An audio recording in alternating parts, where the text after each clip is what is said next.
es cierto que todos los caminos conduzcan a Roma. Los lugares donde podemos ir son casi infinitos. ¿Ya decidiste dónde quieres ir hoy? Piénsatelo bien para no equivocarte. Toma en cuenta que el tablero de ajedrez ha cambiado. Hoy el rey se ha enterado que va desnudo. Y cuando el poderoso lo olvida, la verdad se encarga de desnudarlo. Hay que tener talento para pensar fuera de la caja, para combatir los prejuicios, los ajenos, pero sobre todo los propios. Cada quien posee una pieza única del rompecabezas. Por eso intentamos dialogar, para armarlo juntos. La palabra nos libera y la conversación nos empareja. Aquí no hay lugar común. José Antonio Meade, bienvenido. Gracias. Me da mucho gusto tenerlo, no hay lugar común. Si tuviera que hacer un editorial para presentarlo, diría que usted resuelve tensiones muchas veces con eficacia y siempre con gracia. Y justamente esta entrevista tiene que ver con su modo de resolver tensiones. Esta entrevista no iba a ser hoy, la íbamos a realizar el 19 de septiembre. La tenemos que cancelar. No le quiero preguntar al secretario de Hacienda, le quiero preguntar a José Antonio Meade, ¿cómo vivió esa tarde en su búnker, en su oficina en la Secretaría de Hacienda? Mira, de hecho se fue viviendo, yo tenía un poco el día. Empezamos el día con un evento de banca de desarrollo. Lo empezamos en el MIDE y teníamos un poco urgencia de terminarlo porque era el simulacro del sismo. Y un poco lo que le ponía límite al tiempo que podíamos dedicarle a hablar sobre el nuevo salón de banca de desarrollo en el MIDE era que teníamos que, o yo quería estar en el Palacio para formar parte del simulacro. Regresamos a Palacio, formamos parte del simulacro y pues unas horas más tarde tuvimos que vivirlo. Ya no había simulacro. Ya no había simulacro. Y la verdad es que en el Palacio, entre los candelabros, el peso del Palacio, se sentía como quien cruza un ¿Cómo se improvisa desde ese puesto? Porque ahí no hay más que improvisación, no hay ensayo previo, no hay simulacro previo que sirva. Salimos de ahí y el presidente nos convocó a una reunión. No había ¿Cuánto manera, tiempo después? Media hora después. Media hora después se nos avisó que el presidente venía de regreso, que no iba ya a aterrizar en Oaxaca, que le habían avisado lo que había sucedido, que regresaba y que nos quería ver en los Pinos. No había manera de salir del Palacio, no había manera de salir de la plancha. Nos fuimos en motocicleta a Los Pinos y empezamos a ver... Cosa que hace con frecuencia, ¿verdad? Cuando va uno tarde, cosa que nos pasa también a veces con frecuencia. Pero empezamos a ver una ciudad que se organizó casi de inmediato. Era muy sorprendente, pues habían pasado apenas algunos minutos del terremoto y ya empezaba uno a ver áreas acordonadas, que empezaba el proceso de limpieza, que se empezaban a recoger escombros, que empezaba la ciudad a moverse para cuidarse, para protegerse, para movilizarse. Que vivió 85. La viví teniendo 16 años. ¿Cómo pasa 85 en la cabeza de un funcionario que entonces era un niño y en ese momento sabe que le va a caer en sus manos ordenar lo que sigue?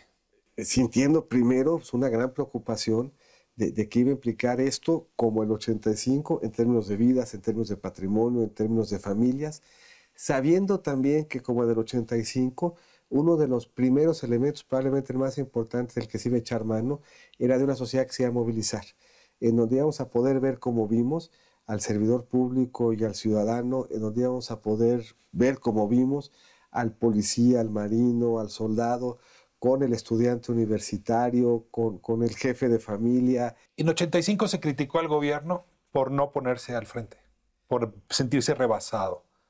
¿Fue un referente en esa reunión con el presidente Peña Nieto? Yo creo que, a ver, sí había conciencia por todo lo que nos había pasado, no en la Ciudad de México, pero habíamos enfrentado un terremoto con consecuencias muy relevantes en Oaxaca y en Chiapas. Habíamos enfrentado la preocupación de Patricia, habíamos visto Ingrid y Manuel. En México se ha generado una gran cultura de cómo debe ser la respuesta del gobierno frente a un desastre natural de todo tipo. Y acá yo te diría, la preocupación era sobre todo lo que habíamos aprendido, que el despliegue fue un despliegue eficaz.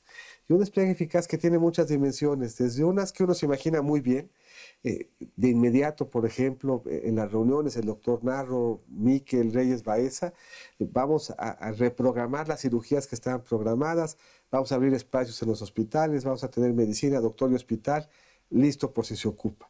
Inmediatamente con agua, vamos a revisar los acueductos, vamos a estar listos para que no se interrumpa el agua potable. Pero de repente, y es igual de importante, que no falte sistema de pagos, que los bancos estén funcionando. Eso fue un tema que tengamos importante. Efectivo en los cajeros. En alguno de los huracanes, En el de Guerrero Vilma. se había quedado sin dinero. En el de Vilma, que es el efectivo. primero que a mí me tocó, porque Vilma se quedó, Cancún se convirtió en una isla. A ustedes les toca devolver normalidad lo antes posible. Como un primero nos toca reaccionar frente a la emergencia, que eso no tiene nada de normal en el sentido de que implica un despliegue extraordinario en buena parte del gobierno, ¿no? Policía, el ejército, la marina, que la verdad son ejemplares. Y toca efectivamente a otra parte del gobierno empezar a buscar que el sistema de pagos funcione, que no se haya lesionado, diálogo con el Banco de México, desde dónde vamos a operar las transacciones, se afectó alguna parte del sistema o no, vamos a abrir o no los bancos, cuántos fueron afectados, va a haber efectivo en los cajeros. Déjenme virar la conversación. Creo que el tema del terremoto nos ha despertado a todos muchas memorias, muchos recuerdos. Usted decía que tenía 16 años en 85. Su padre, Dionisio, ya era un hombre con carrera ascendente. Y ahora su hijo, Dionisio, tiene pocos años más de los que usted tenía. Entonces usted está entre dos Dionisios. Y además dos Dionisios carismáticos. Me ha costado mucho trabajo. Uno, por favor, con calma. Bueno, el jefe Mid, ¿no? Dionisio, economista y abogado por la UNAM, servidor público de toda la vida, hacían la broma que era exagerada, de que a nosotros en vez de llevarnos al cine, nos llevaban a la Cámara cuando él pensaba que iba a haber un buen debate. Y la verdad es que no es cierto, también nos llevaba al cine. A veces la Cámara es cine, secretario. Pero la verdad, la Cámara es bien interesante. La trayectoria de mi papá en el sector público tuvo un largo espacio hacendario, un espacio del Banco de México, un espacio en industria y comercio que él sentía era la trinchera. Me dicen que y un usted era espacio su legislativo. amigo, que desde muy niño se les veía juntos y decían, ahí van dos amigos caminando. Hemos tenido, yo creo, la oportunidad primero, y yo le agradezco mucho a mi papá, de hacer que sus amigos fueran los míos. Mi papá de chico, cada vez que llegaba un amigo, nos pedía que estuviéramos en la reunión, que estuviéramos pendientes, que estuvieran bien atendidos. Y eso implicaba que yo a los amigos de mi papá, que era una generación de servidores públicos comprometidos, talentosos, yo crecí en la casa conociendo a José Ángel Gurría, a Chucho Silva Herzog, a Francis Suárez Dávila, a Heriberto Galindo, y me parecía fascinante el verlos hablar de sus trabajos, de sus desempeños. Se educó en la sobremesa, José Antonio Meade. En la sobremesa y en verlos con esa pasión, con ese amor a México, con ese sentido de que lo que estaban haciendo era importante. Si Meade fuera su único apellido ya de suyo, explicaría quién es usted, pero el otro apellido, Uribeña, de origen libanés, no está lejos de la biografía que me está contando. Bueno, a ver, yo soy el nieto más grande de los Curibreña y me tocó estar muy cerca de mi abuelo. Y mi abuelo era una gente con un perfil, yo te diría literalmente renacentista. Mi abuelo sale de Zacatecas muy joven, se va al seminario, al Espíritu Santo, el Espíritu Santo del padre Félix y de la madre Conchita. Le toca pensar que tenía vocación y que su vocación implicaba incluso la de las misiones.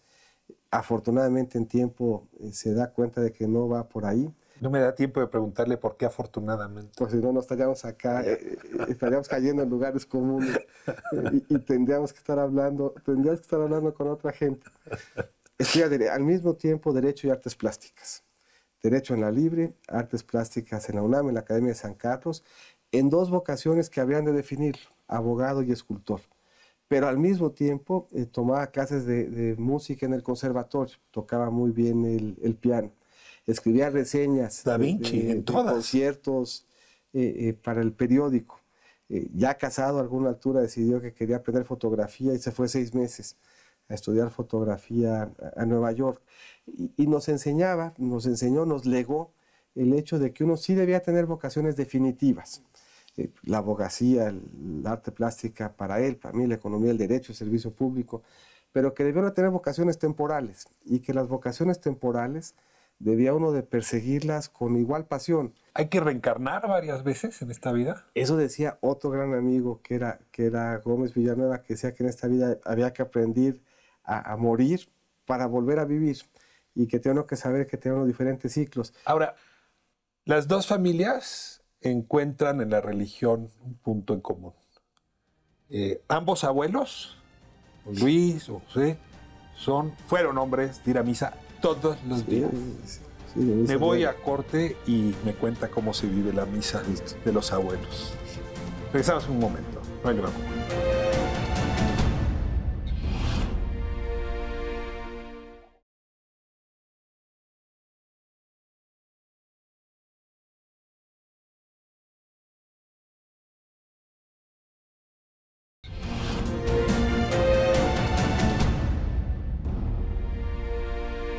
Estamos de vuelta con José Antonio Meade. Un hombre que decía yo al principio, y lo digo con sinceridad, ha sabido dialogar con sus tensiones. Una de las tensiones que más me llama la atención es la proximidad que tiene Dionisio, su padre, con el PRI. Un partido fundado por Plutarco Elías Calles, que persiguió a los católicos, que encabezó la famosa cristiada, que afectó la vida de su propia familia. Si entiendo bien, don Luis y su abuela no se podían casar o tuvieron dificultad para casarse porque estaba justamente la agresión contra las iglesias. Creo que lo libraron por 2 días. Tiene abuelos muy religiosos. Los dos son muy religiosos. Además, ¿qué tan religioso es usted? Sí, uno iba a ser misionero del Espíritu Santo, el otro iba a misa todos los días. ¿Eso qué hace de su estructura religiosa y ética? A ver, yo vivo mi fe, la vivo en familia, la vivo en alegría. No la oculta. No la oculto. Va a misa a Tlacopac todos los domingos. Entre Tlacopac y Chimalistacla, que nos quede más ¿Cuál le cerca. gusta más? Últimamente voy más a Chimalistac, ¿no? Es la misa de 12 del domingo. Pero la verdad es que encontré en mis abuelos una forma de vivir su fe y su religión, primero compatible con sus vocaciones permanentes. Mi abuelo fue escultor, fue viajero, tocaba el piano, fue gran abogado, fue una gente que vivió a plenitud su vida y sus vocaciones.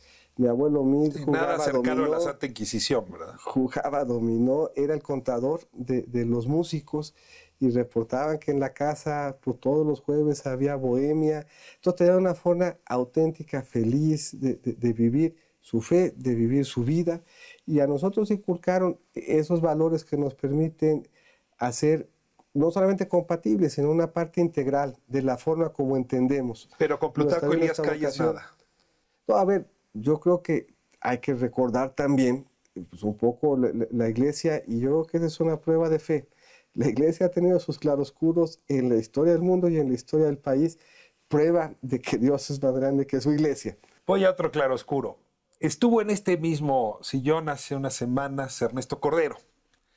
Y aquí me enteré, y se enteró el auditorio, que fueron compañeros casi de banca en el ITAM. Ernesto Cordero, Luis Videgaray y usted en medio. A ver, ¿cómo se vive entre Ernesto Cordero y Luis Videgaray? ¿Cómo se crece? ¿Cómo se construye uno? Además tiene que ponerlos de acuerdo desde la universidad.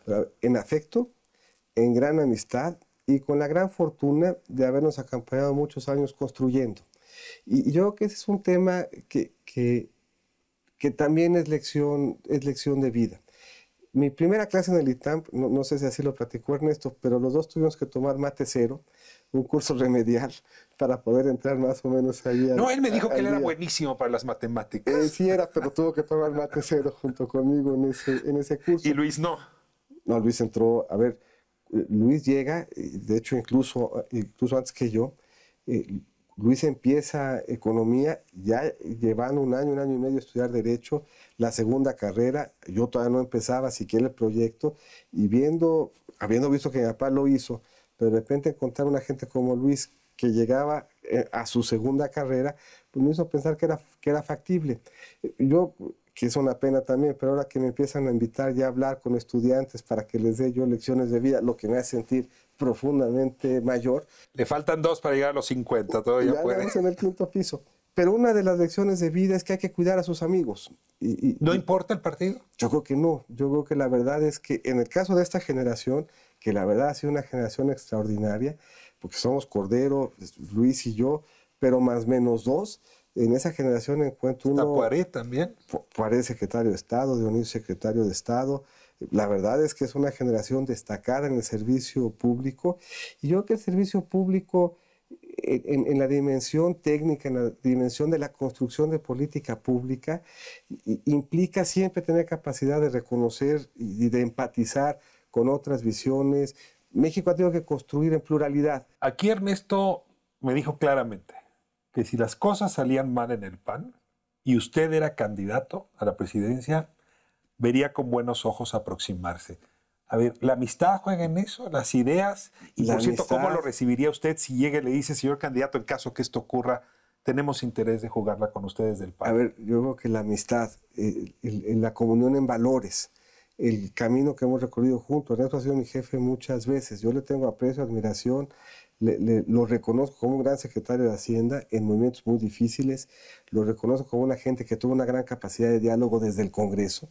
Él ayudó a construir, sin ser legislador, consensos muy importantes, porque aquí hay que hacer una pausa. Llevamos desde el 97 consensando en México entre diferentes partidos. Desde 1997 en México no ha habido un solo partido que tenga los votos para sacar un paquete económico. No, y ustedes claramente han hecho una buena bisagra, uno PAN, otro PRI, y usted ver, yo te diría más, ha resuelto la tensión sin afiliarse a ninguno. Teníamos un grupo parlamentario del ITAM. Claro. En alguna discusión presupuestal había una toma en donde estábamos al mismo tiempo platicando el paquete económico, Luis Peter por el PRD, Roberto Gil por el PAN, estaba también Gaby Cuevas, estaba Di Constanzo, que también es del ITAM, hablando por el PRD también. Entonces, había una gran pluralidad en la generación y en los compañeros de generación. ¿Por qué no le atrajo afiliarse a un partido? Luis Videgaray se afilió en esos años al PRI. Es que yo creo... Ernesto Cordero un poco después al PAN. ¿Cómo le hizo José Antonio Meade para decir ni José Curibreña, panista, ¿no?, ni Dionisio Meade, priista? Aquí me quedo en medio. Mira, yo creo que uno puede vivir su pasión por el servicio público desde diferentes trincheras. ¿Sin filiación? Y yo creo que las dos son válidas. Y me parece que la pregunta que tú haces es especialmente pertinente. La normalidad del servicio público, la normalidad de la vocación pública, sobre todo cuando tiene una vertiente electoral, es en los partidos. Y hacemos mal, a mi juicio, en denostar esa experiencia, en denotar esa afiliación, cuando de repente queremos ciudadanizar todo. Y esto es una reflexión viniendo de quien ha hecho del ejercicio ciudadano, el desempeño público, práctica de vida. No, a ver, no está convencido. Yo creo que los partidos son una cosa indispensable y creo en la militancia partidista. Ahora, le pregunto por qué no le tentó afiliarse. Porque yo creo que el servicio público permite otros caminos. Somos en el gobierno millones de servidores públicos que todos los días nos levantamos pensando cómo podemos ayudar a que el país sea mejor, y que lo hemos hecho desde la trinchera del diseño de la política pública y el trabajo de gobierno. No son incompatibles. Hoy es una ventaja de José Antonio Meade. Mira, hoy no tener una afiliación partidista le permite presentarse en una época donde la no filiación es premiada. Puede ser. ¿Tiene suerte usted? A ver, en política las cartas se tiran diario, van cambiando los entornos, las coyunturas. Lo que hoy parece una ventaja, ayer parecía que lo excluía uno de una participación política pues distinto, mayor. Pero lo que yo he encontrado es que quien quiere trabajar, quien tiene pasión por México, quien tiene pasión por el servicio, encuentra espacios desde los cuales puede hacerlo. Y en mi caso, yo creo que es testimonio de eso, es testimonio de que una vida y una trayectoria de servicio público permite, más allá de los partidos, encontrar espacios y trincheras desde los cuales desempeñarse. Y te diría más, somos muchos, yo creo, los que hemos hecho trayectoria de servicio público sin que haya pasado por un espacio de militancia.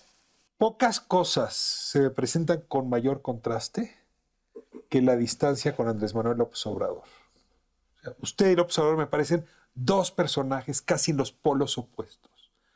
¿Cómo se imagina hipotéticamente una campaña donde su principal contendiente sea esa persona tan distinta a usted? Mira, hoy no me la imagino.